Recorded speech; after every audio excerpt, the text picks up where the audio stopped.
Thanks to those joining me live and those that'll be joining me on archive. DStyleBoxing here. Thanks to those joining me.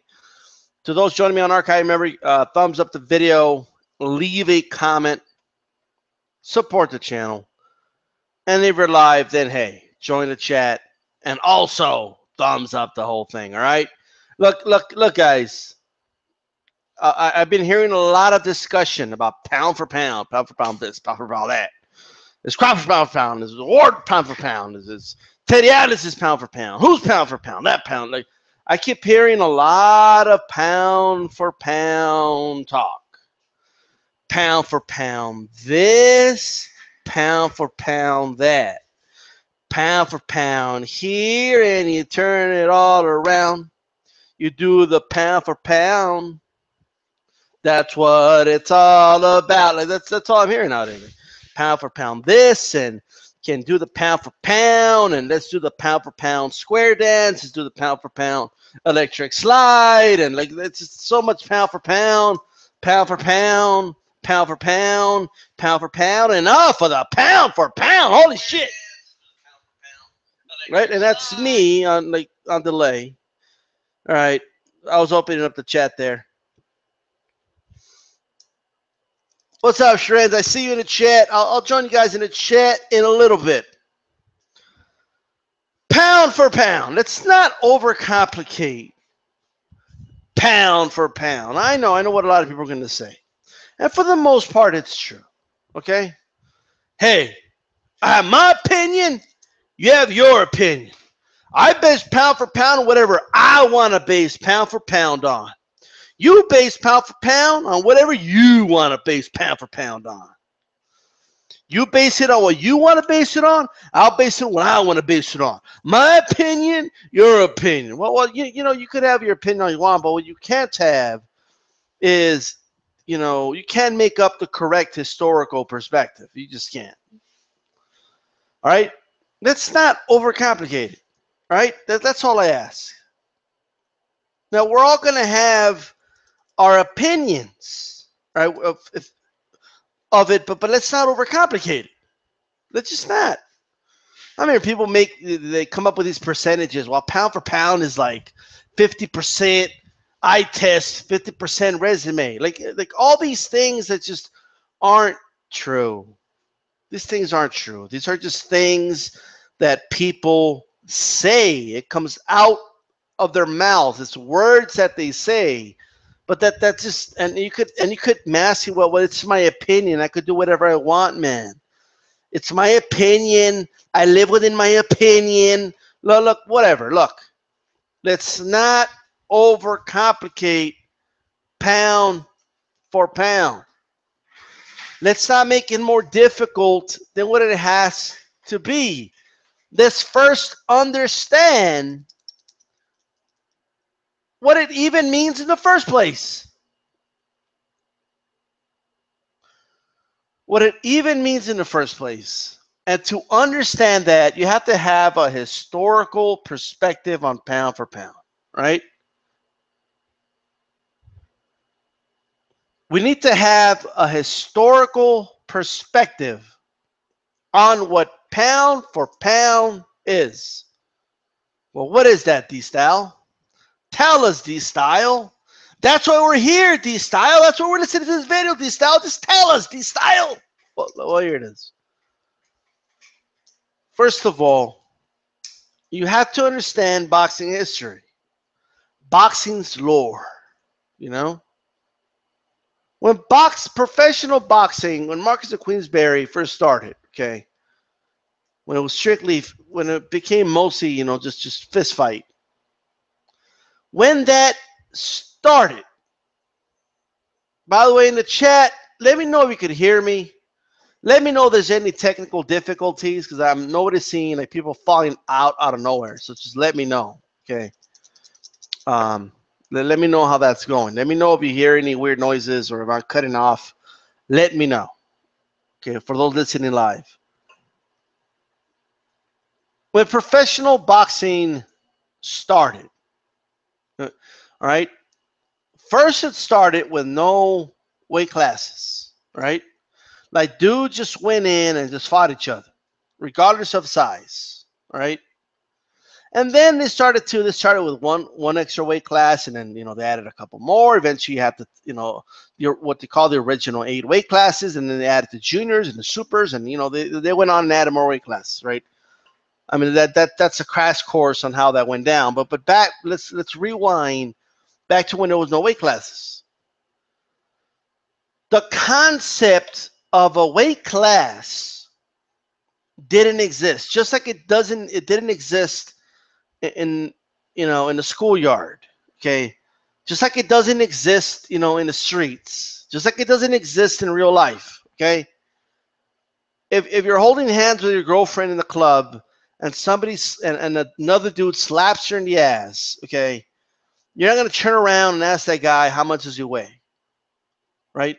You're not gonna turn around. You're not gonna say, "Well, I can't fight you because you're too big, you're too heavy," right?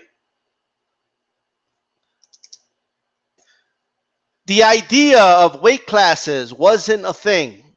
It's a thing today. We understand that today, but it wasn't a thing. It wasn't just like when Marcus Queensberry started. Okay, boom, we got 8 weight classes. It's not the way it worked. Two dudes just got in there and they fought, right? Now, for obvious reasons, they started creating weight classes, right? So weight classes began to get built. So what's the significance of that? Okay, weight classes were not originally built with the intention of, we're going to look at these lower weight classes with equal eyes as we see, who the best fighter, because the best fighter was the best fighter, right? And after experimenting with boxing for a long time, they kind of realized, yeah, some of these big dudes are just a little too fucking big, and so they started having weight cutoffs, right? The heavyweight division, in essence, wasn't really a weight division. It's never really been like it is today. If you were to tell me, is heavyweight division a division? Well, it is. But when you put it in perspective, it really wasn't. Like, it was never created with the intention of, but 200 pounds and up is heavyweight. Like, that was never the intention of the heavyweight division, right? The heavyweight division is a descendant and has always been the descendant of who the best fighter in boxing is, right? All those little belts from the lower weight classes were created for the lot smaller dudes that couldn't fuck with those bigger dudes. That's just the reality. That's just the truth, right? That's why a lot of middleweights would fight the heavyweight champion, because that's to challenge themselves and try to prove that they're the best. So for the longest time in boxing history, in boxing lore, when anyone say, and this is going to be it's very it's hard to kind of see it that way today, because we understand, what weight classes are. We silently agree on certain things, but we just don't talk about them, right? We'll get that in a little bit. We'll get to that. But for the longest time in boxing, when someone said, who's the best fighter in the world? That was a heavyweight champion of the world. Okay? When you ask the simple question, who's the best fighter in the world, they answered you with the heavyweight champion of the world. That's just the way it is. Now, in culture, right? Boxing there's a lot of old sayings, a lot of old phrases that we have gotten from boxing that people still use today. Many people don't even know where it comes from, because a lot of these people don't even watch boxing anymore. But it's carried on through our culture, right? Hey, your back's against the rope, so you'll fight out of it. Like people say shit like that. You've been knocked down, but you're not out. You see, it's just things that we say. Well, one of these sayings is, if you ever gone out to drink with people and they're mocking a dude that's already getting buzzed after a couple of drinks, what do they say? Oh, that mother, he's a fucking lightweight, right? In other words, he's weak. In other words, he can't hang with the heavyweights, okay? That saying, right, trails all the way back from that era. Now, no one is saying that if somebody was the light heavyweight champion of the world that he wasn't respected, you know, like they didn't watch it for entertainment value. Of course they did. But nobody would dare say, oh, yeah, that guy's the best fighter in the world. Because you would immediately be told, that dude can't fuck with a heavyweight champion. He'd get fucking killed in the ring with a heavyweight champion of the world. He's over here fighting these midgets to save his fucking life, right? Now, that's not the way we see boxing today. It's not. We don't see boxing that way today. Like, we know that. Like, in the back of your head, you know that no one could fuck with Joshua. Like, we know that. Like you know what would happen if they put any other fighter from any other weight class in the ring with Joshua. Like, we know what would happen, but we don't think about that. You know, it's irrelevant to us. You know, like, we know that fighters are fighting in divisions where, you know, it's suitable to them, right? And we accept that. And why is that, though? Why is that? Now, there was other fighters that were revered too, but the one that stands out, the one that transcended it for the rest of time, was Sugar Ray Robinson. Because they may have seen other fighters before and said the same thing, but this time it was obvious. This time it was clear. They were watching Sugar Ray Robinson, and they said, I know this doesn't sound crazy, but that's the best fight in the world. What? Sugar Ray Robinson is the best fighter in the world. What do you mean he's the best fighter in the world? He ain't no fucking heavyweight. He ain't gonna fuck with the heavyweight champion of the world. Like, no. It's irrelevant. Like, when I look at Sugar Ray Robinson, I am looking at the best fighter in the world. He is the best pound for pound. If the ratio was equal, he is the best fighter in the world. He's the most skilled fighter in the world. And I mean, just a combination of everything. Ray Robinson is the best pound for pound fighter in the world. And since then, because that's how pound for pound started. It wasn't about a list. It was about who the best fighter in the world is. Just like you're not going to make a list of the top 10 heavyweight champions in those days. You weren't going to make a list of the top 10, you know, pound for pound fighters either. Okay.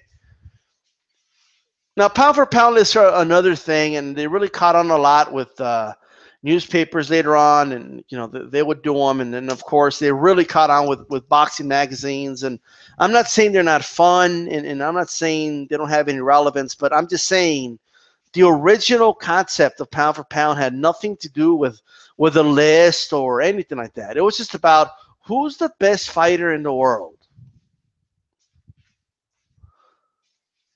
That's it. Who's the best fighter in the world? That's all it means. That is all it means. And in today's era, and since the Sugar Ray Robinson days, when people talked about the best fighter in the world, it was no longer, oh, he's got to be the heavyweight champion of the world. Because nobody could fuck with the heavyweight champion. Like so something that Mike Tyson said once, and he said, When you're the heavyweight champion of the world, that means you're the best. Nobody can fuck with you. The flyweight champion can't fuck with you. Okay, the welterweight champion can't fuck with you. The middleweight champion can't. Nobody. No matter how big and no matter how small. The smallest dude in the world, the biggest dude in the world, nobody can fuck with you. You're the best. Period. Right? Now, that's realistically true. Like, if we go by law of the jungle, okay, if we go by that, lions in the jungle aren't, weighing themselves in a scale before they fight. That's just the reality, okay? There's no weight classes with lions and tigers, and there's no weight classes in nature, okay? There just isn't. That's just a concept that we invented for entertainment purposes in the sport of boxing. And in weight classes, we've made fights more fair, right? It's not always 100%. It's not perfect, obviously, right? But it made fights more fair, and it allowed us to witness skill levels unimaginable that mostly came from smaller guys, right? Like Muhammad Ali was really influenced a lot by Sugar Ray Robinson. Look, everybody, like for a while, right? Everybody was saying Manny Pacquiao is the best pound for pound fighter in the world. Now we all knew, right, that if there was no such thing as weight classes, like if you remove weight classes from the picture and you just had one guy could be the champion, and there was no scales, nothing. Like everybody, you just come in at your best, and that's it, right? The heavyweight champion is going to be the champion. Like that's just the reality. Like if you removed all weight classes were removed, and everybody was told, I don't give a fuck what weight class you come in. You come in at your best, right? The heavyweight champion's going to be the champion. That's just the reality, right? Now, but at the same time, we're not going to witness a lot of great skill. Like if we don't have guys fighting closer to guys around their weight, okay, we're just not. So that's why through Sugar Ray Robinson, we started to celebrate a lot of, we started to celebrate boxing skill, okay, not just brute force, size, and you know what I mean? So that was vital for boxing history. It was vital for, combat sport history, to be honest with you. It was very vital that it was very important. I mean, MMA uses pound for pound, and they do their own pound for pound list and pound for pound debates. They do that too, right? But when it comes to boxing, it benefited a lot from that, right? Pound for pound, it's not about list, and it's not about, to me, it's not. What pound for pound is making the weight classes below heavyweight legitimate. That's what it is. It makes those weight classes legitimate. Now, we could look at a guy like Guillermo Rigondeaux, and we know he's one of the best fighters in the world, right? Now, again, in the scenario of wiping out all weight classes, I mean, Rigondeaux wouldn't even be in the top, 50, okay? I mean, he probably wouldn't, top 100 he wouldn't make it. I mean, fuck. Right? I mean, he's just too small of a guy. But because of weight classes, he's able to compete. He's able to win world championships because of weight classes, right? And because of the pound for pound concept, we're able to celebrate how good of a fighter he is. The same with Lomachenko. The same with all the little dudes down there. The same with welterweights, right? That's just the reality. That's just the truth. That's the significance of pound for pound. And you don't have to even recognize it to reap the benefits of it. I mean, those are just the reality. That's just the reality. But to me, to make it simple is, who's the best fucking fighter in the world? That's it. That's all it means, pound for pound. And you can interpret that however you want, right? But if we're talking pound for pound, just because in a historical sense, it should not include heavyweights, because then it defeats the whole purpose of pound for pound.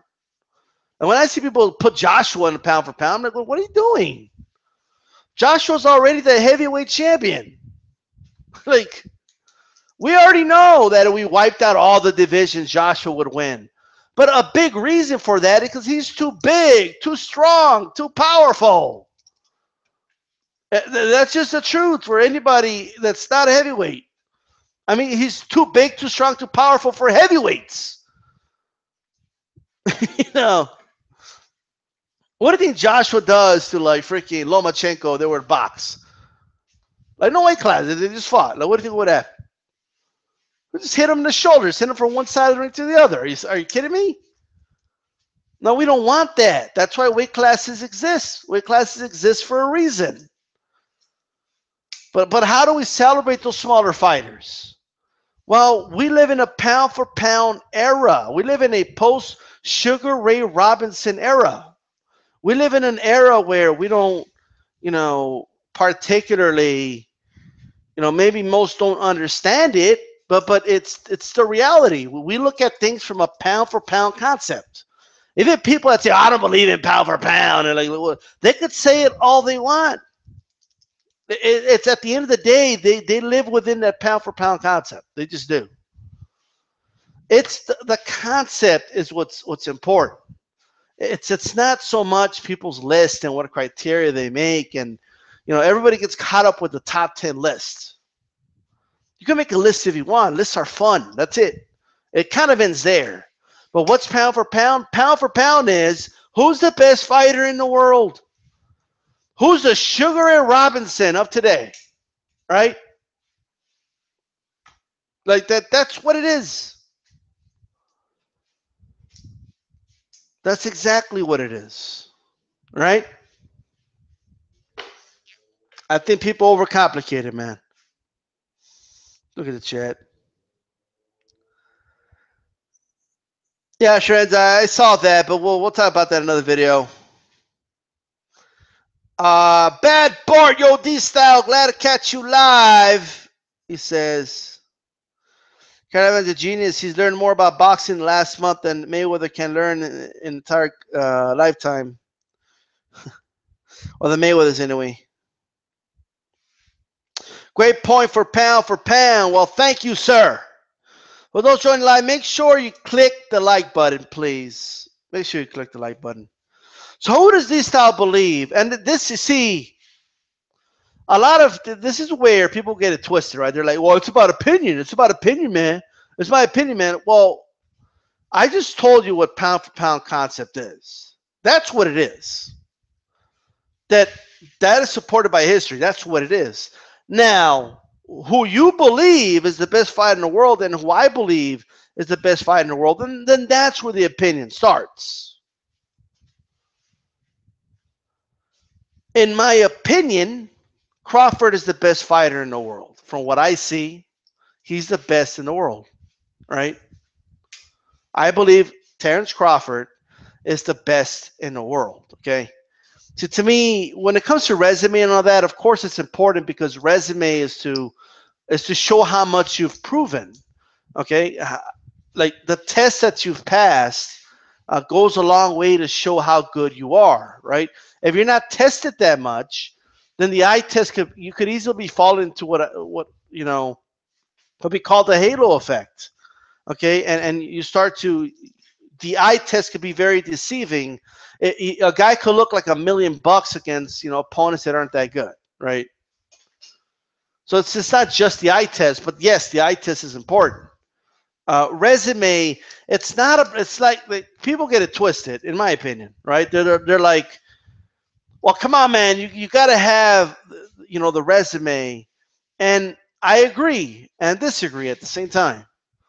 You need the resume not because of the accolades, okay, but because when you're tested, when you are facing top opposition, right, I'm able to, then my eye test is more accurate, right? I have a more accurate representation of that eye test. All right, that's why the resume is important. It's not the accolades. The accolades don't make you a pound for pound fighter. It's, you know, in most cases to get those accolades, then you have to test yourself, and that's where you really test the eye, right? That's why I don't put Lomachenko on. I don't think Lomachenko is the best fighter in the world. I don't believe that now. Yeah, the guy looks really good, but it's not because I'm not putting a number on it. Like, oh, he's only had 10 fights. That's irrelevant. It's not. Of course, having only 10 fights is kind of a knock, but it's the level of opposition that he's fought. I'm comparing the eye test to that. Okay, it's you know, it's I'm putting it in perspective is what I'm doing. Now, you don't have to agree with that. You can say, well, I'm using that same equation, but I come out with Lomachenko on top. That's fine. That's your opinion. I'm just letting you know who I believe is the best fighter in the world, and that's Terence Crawford. I believe that. And maybe you don't. Well, guess what? I say Terence Crawford. You give me Mr. X, whoever the hell you have.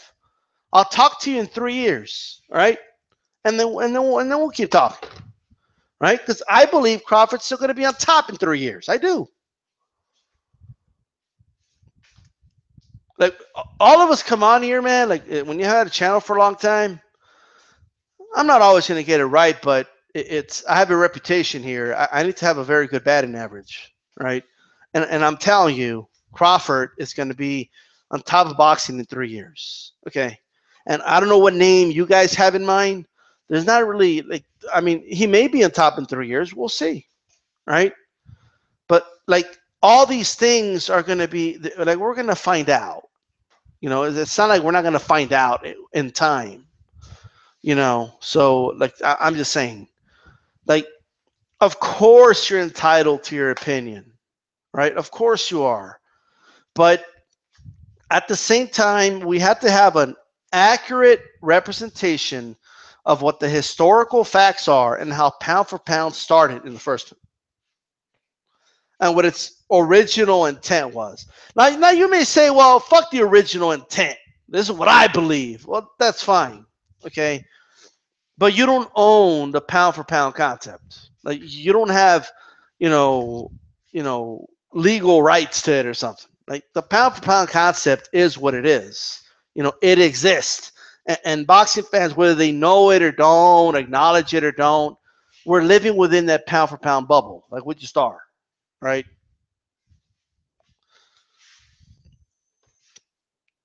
Let's see here.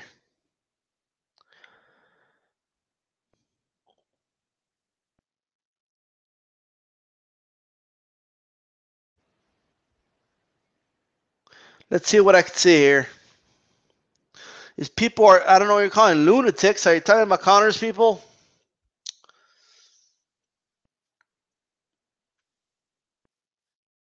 Mejia, am I talking about Teddy Atlas's list? I mean, Teddy Atlas sparked the conversation about it. I'm just telling everybody what I believe. I'm just giving people a historical perspective on what the original meaning of pound for pound really is, what the original intent was, you know, and giving people an understanding of the pound for pound concept, you know, what the pound for pound concept is, okay?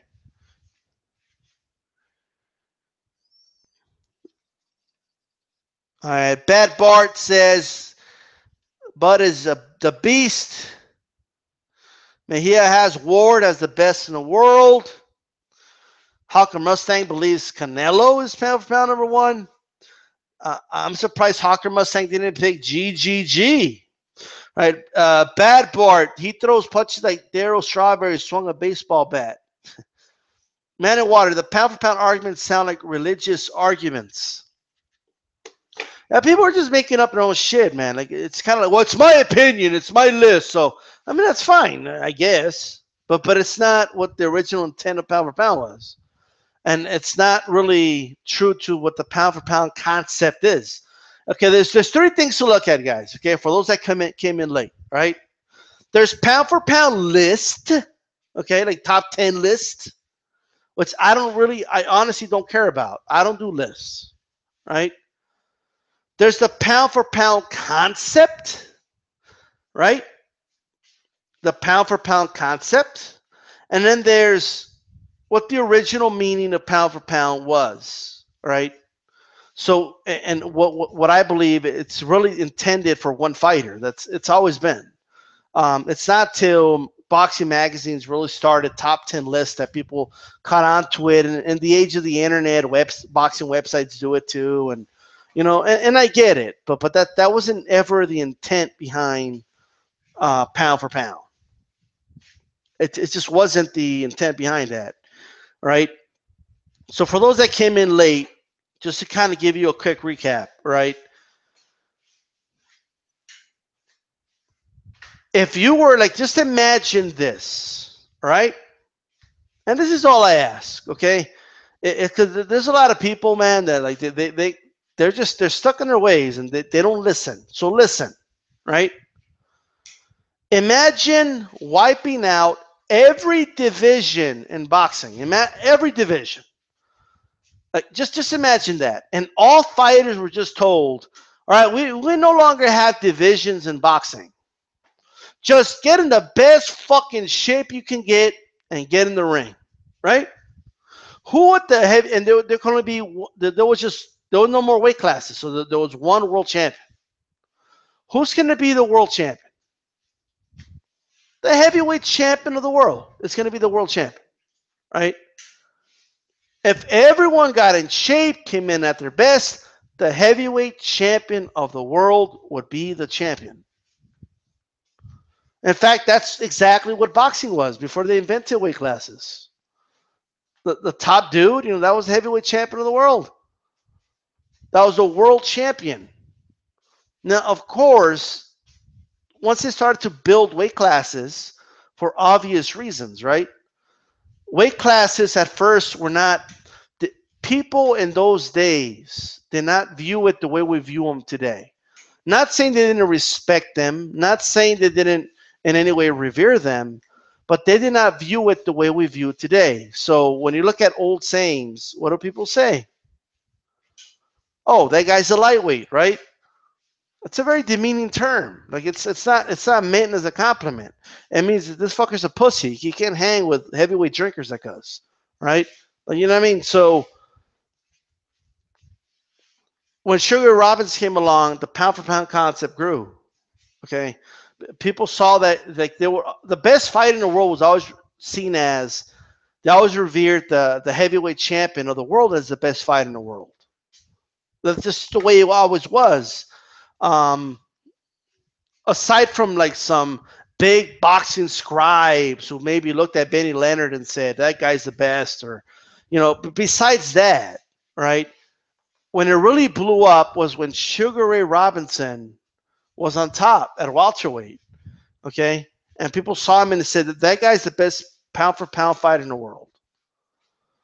That's when the pound for pound concept started. That's when it started. So today we don't like in the back of your head, right? Like we know that if a featherweight gets in the ring with a middleweight, like we know what's going to happen. Like we know what's going to more than likely happen, right?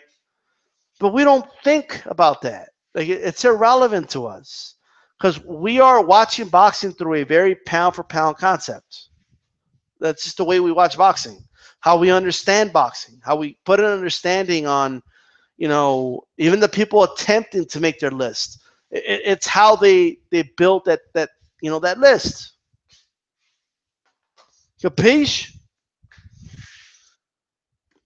Let's read some comments.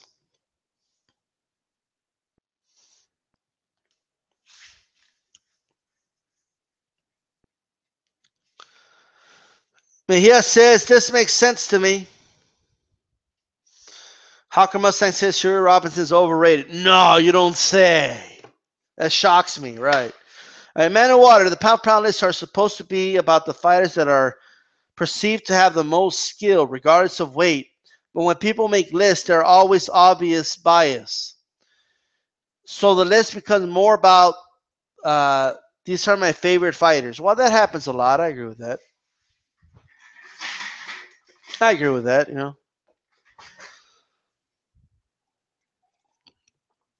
It was just the best pound for pound fight in the world was one fighter, man. It was always one fighter. It was meant to crown one guy. That was the original intent. It was never intended for list. And again, I'm not saying I'm against the lists. I personally, I'm not into them. Okay. I'm into the vague, like, that guy's one of the best pound for pound fighters in the world. I'll say that, but I'm not going to list them. Like, I'm not going to, like, it's hard enough saying that one guy is the best pound for pound fighter in the world. But then to make a list, I mean, it's how do you compare a middleweight to a flyweight? How do you compare that? It's extremely difficult. Because one may even say, well, if you were to if they were both the same size. Well, here's the problem with that, right? Here's the problem. Well, who's moving in size? Are we going to make the flyweight into the middleweight? Because if we did that, he's not gonna keep his speed, right? He's not. That's just the truth. If the middleweight was the flyweight size, okay, then he just, you could argue he would be a better version of himself, skill-wise.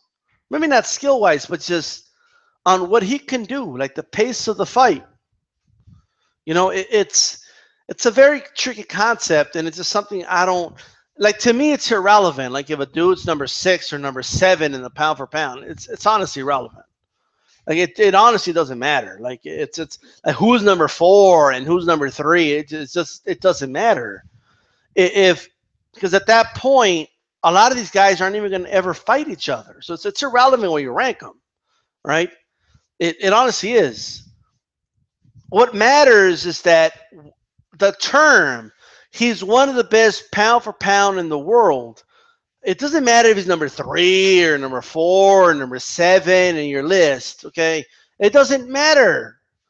You're acknowledging that this guy is one of the best fighters in the world. And that's honestly all that matters. The concept of that is all that matters. The numbers and where you listed and look at my little list. It's irrelevant. It honestly doesn't matter. Honestly, it doesn't matter. Like, to be honest with you, it's kind of like I think Crawford is the best pound for pound fighter in the world, right? Like I think he's the best. But if somebody tells me, well, I think Ward is the best pound for pound fighter in the world, right? Well, I'm not going to argue with a guy because they're never going to fight. Like, it's not like that fight's going to happen. Now, if we both say if we both can agree Ward and Crawford are two of the best pound for pound fighters in the world, then we are understanding what the pound for pound concept is. That's really all it is. We are already reaping the benefits of pound for pound. Like it's the lists are just for fun. Like it's just the way it is,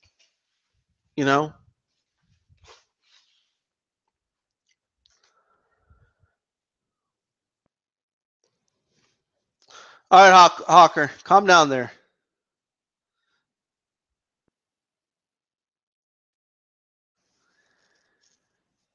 Man, in water, if Pitbull was the size of a lion, who would win? I mean, what the pit bulls, would it be the same if it was that size? Gravity is a real thing, okay? And the bigger you get, it's just, whether it's your center of gravity, whatever it is, changes, all right? So, like, here's an example I'm going to give you. I'm going to give a shout out to DStyleBoxing, okay? And I remember he used to give this example, okay? An example was that he would play basketball with his friends because Calix is a big guy. I forgot, but I think it's 6'5". I could be wrong, but hey. And I might butcher the story, but forgive me. He told it once or twice in collabs we did. And he said, look, if One of my friends told me, man, if I had your size, I'd be a fucking killer in the court or something like that. But then Calix told him, well, if you were my size, you wouldn't be as fast. If you were my size, you would lose a lot of what makes you good at basketball right now. Like you would gain height, you would gain size, but you're going to lose other stuff, right? So pound for pound, it's a very tricky thing. Pound for pound, it's a very tricky thing, you know. And honestly, to me, it's difficult enough saying, okay, this one guy is the best pound for pound fighter in the world. That's difficult enough. Making a fucking list is an impossible task. You know, at that point, honestly, it's pointless. Like it's at best, it's just fun and it's a list and that's it. At best, right? But it's a list. Is honestly, it's irrelevant. It's not really needed. Okay, it's as long as you know, we don't even have to say pound for pound. If somebody just says, man, Ringenau is one of the best fighters in the world, that's it. It ends there. Like, you know, it really ends there. If somebody just says Lomachenko is one of the best fighters in the world, that's it. Like, we know he is. You know, like everybody knows Lomachenko is one of the best fighters in the world. Regardless of what everybody knows that. Just like, you know, everybody knows Ringenau is one of the best fighters in the world. Everybody knows this. It's just people overcomplicate it. Like, well, pound for pound, though. I mean, does Ringenau really crack the top 5 pound for pound? Like, you know, you start going through stuff that honestly is irrelevant, man. It honestly doesn't matter. It honestly doesn't. Like, if you do the list, just do the list because it's fun for you. That's it. Right? Do the list. It's fun to do the list, and that's it. You know, like it honestly doesn't matter to me. I'm just saying.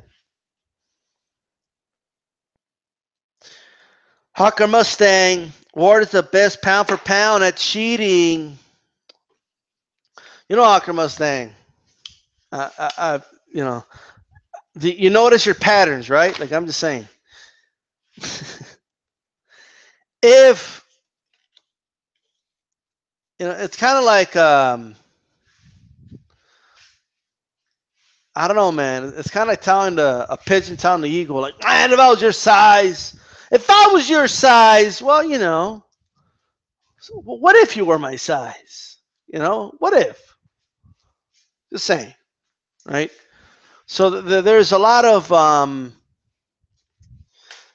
misconceptions anyway. Like, I've heard people say ridiculous shit, man. Like, it's my opinion. So look, it's my opinion. We're all entitled to our opinion, okay? Me, I base pound for pound based on it's 10%. Like, they'll give you percentages.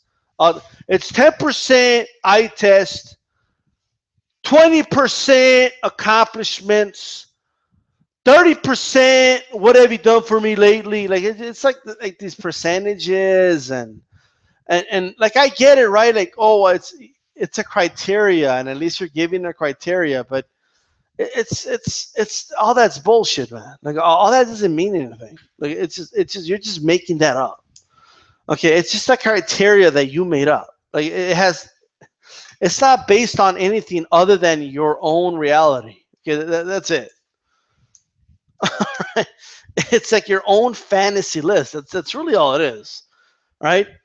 Like, pound for pound is already subjective. Like, we don't need to make it more than that. That's why, like me, it's about one fighter and that's it. I'm just being honest. And like, it's just only 2 times I use the phrase pound for pound. Either saying that one guy is the best pound for pound fighter in the world, or saying that's one of the best pound for pound fighters in the world. I don't need to put them on the list. I don't need to do any of that. I already know Ringenau is one of the best pound for pound fighters in the world. I already know that. I don't have to rank him. I don't have to put him on number 2 on my list, or against like middleweights and flyweights and like all these, like, you know what I mean? It's against guys he's never even going to fight. It's honestly irrelevant. I don't have to put him on any list. Okay? Like, I already know he's one of the best in the world. You know, and I reserve that for fighters where it actually means something. Because what? Just if he's not, if a particular fighter isn't in your top 10, oh, what does that mean? He's not one of the best pound for pound in the world all of a sudden? Like, that's where I think people get it twisted. You know, I think people don't quite understand what the whole point of it is. You know, they just don't get it.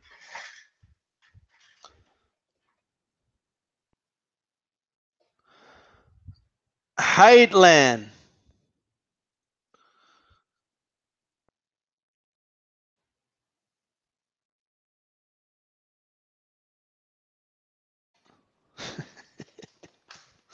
Ah, I see. You're still hurting from that loss, huh, Hawker? All right. It's all right, man. You gotta wear that. You gotta wear your L like a badge of honor, bro. You can't walk around mad all the time. Okay. Just wear the L, bro. Just wear the L. All right. Um. Anyways, guys, look, man. What are you guys doing? Like, what are you doing? What is this? What am I reading in the chat? Like, I know a lot of you guys like to go to some channels and they take the bait. Like, I know, all right? Like, I'm not here to take your bait, man. I don't care about all that shit. I don't give a fuck. All right?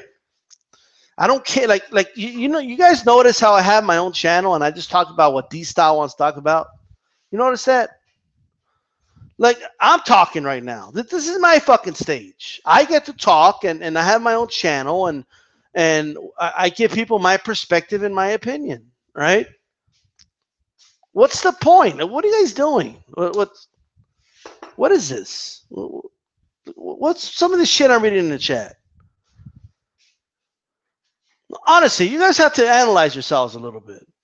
You guys go from video to video. All you do is rant about the Lions boxing community, okay? The Lions Den boxing. That's all you guys do. Is this all you guys do all day or what? Like, what's the point? Hawker Mustang, bro. Like, you go around, you bash black fighters all day, bro. That's all you fucking do. And then you want to call like LWC racist because all they do is defend black fighters. Like, I'm just, maybe you got to look at the reflection in the mirror, man. Like you know what I mean? Like, maybe that's what you got to do. Okay, I'm not concerned about other channels and what they're saying. I'm subscribed to who I'm subscribed with, and maybe I'm subscribed to some channel that maybe you don't like, right? But I'm not here. This is not, you know, I'm not the dude to take the bait, man. It's just not going to work with me. And it works with other channels. I know it does. And you guys get to vent to them, and they kind of tell you what you want to hear. I'm not here to do that. Like, I'm just telling you that right now, right?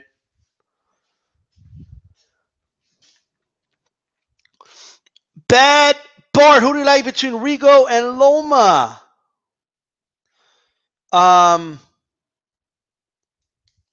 Well, right now, I got to go with Lomachenko right now. Okay, I've been a big fan. Let me tell you, I was covering Vasil Lomachenko on my channel when the dude was fighting in the Olympics. Okay, in his first Olympics. All right, like, you know, not even the second time around. I was covering the guy, and I enjoyed him, and I told that this guy's going to be something. He's going to be something. I talked about him when he was in a World Series of Boxing. I talked about him when he turned pro. You know, so I'm a big fan of Lomachenko, but I'm also a big fan of Rigondeaux. Oh, a really big fan of Rigondeaux. I think it's a great fight. I think it's a really good fight. Now, it's going to be tactical. It's not going to be this barn burner or nothing like that. It's going to piss off a lot of people. Like, but I'm probably going to like it. It's going to be a very technical fight. Right now, I got to favor Lomachenko, but Rigondeaux could win that fight. Okay, I don't think it's a whitewash like some people think. And to be honest with you, it's a lot of Lomachenko got a lot of bandwagon fans now. that are jumping on this bandwagon, and I've been following the guy for a long time. I've always been a big fan. I know what he can do, and so when I see like a lot of these dudes, man, they just project fear. Like what's the worst that could happen if he fights Rigondeaux? What's the worst? He gets outboxed for 12 rounds. At worst, that's what would happen, right? I mean, Lomachenko, he'll learn from it, even if he were to lose. But I think he wins, though. I think he wins the fight.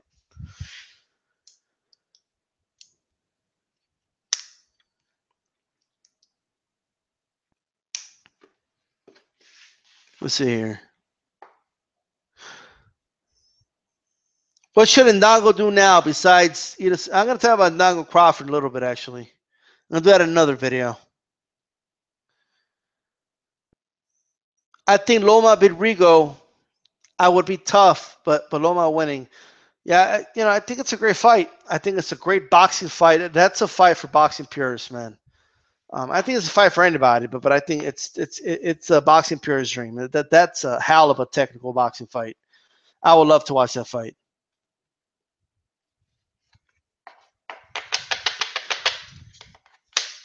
Len, with some of the stuff you said earlier in the chat, bro, like I'm really not shocked. It's some of you do. There's a thing called telling yourself, but oh well. And by the way, that's Donaire, and that was an unbeaten Donaire. All right. And many people, you were probably one of them, thought Donaire was going to destroy Rigondeaux, and if you think people are saying Rigondeaux will get beat by Lomachenko now, I mean, you should have heard some of the stuff people were saying about him beating Rigondeaux, okay, Donaire. Because, people have 2020, hindsight's 2020, and nobody likes to admit that they bought the Vanilla Ice album, and then nobody likes to admit that they thought Donaire was going to destroy Rigondeaux. But, that's exactly what people thought, okay?